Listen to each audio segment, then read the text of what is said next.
Hello horror के दीवानों, आज मैं राजस्थान के एक छोटे से गांव की रूह कंपा देने वाली कहानी लेकर आया हूं। यह कहानी एक भूतिया बरगद के पेड़ की है जिसने रतनपुर के गांव वालों को पीढ़ियों से डराया है। डरने के लिए तैयार हो जाओ। रतनपुर के शांत गांव के बाहर एक पुराना बरगद का पेड़ खड़ा है। गांव के बुजुर्ग मानते हैं कि यह पेड़ श्रापित है। गांव वाले इससे प्लेग की तरह दूर रहते हैं, खासकर रात में। वे कहते हैं कि अगर आप ध्यान से सुनेंगे तो आपको एक औरत के रोने की आवाज सुनाई देगी। कुछ लोगों ने तो शाखाओं से लटकी हुई परछाइयां भी देखने का दावा किया है। सबसे बुजुर्ग ग्रामीण रामलाल ने एक खौफनाक कहानी सुनाई। सालों पहले एक नव विवाहिता की उसी पेड़ के नीचे हत्या कर दी गई थी और तब से उसकी बेचैन आत्मा उस इलाके में भटकती रही है। अब कहानी में आते हैं दो उत्सुक लड़के, राजू और सूरज। इन दोनों लड़कों ने सोचा कि यह सब बस स्थानीय अंधविश्वास है।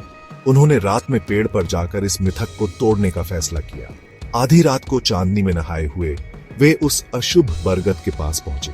जैसे ही वे करीब आए, हवा बर्फीली हो गई और शाखाएं अपने आप हिलने लगी। लेकिन वे आगे बढ़ते रहे। भूतिया घटना शुरू हो गई। अचानक सूरज को अपने कंधे पर एक ठंडा हाथ महसूस हुआ। वह घूमा, लेकिन वहां कोई नहीं था।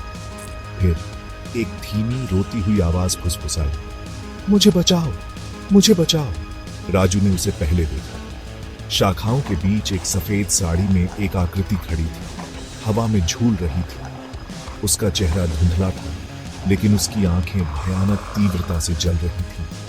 घबराकर सूरज भागने की कोशिश करने लगा, लेकिन उसका पैर जड़ों में उलझ गया।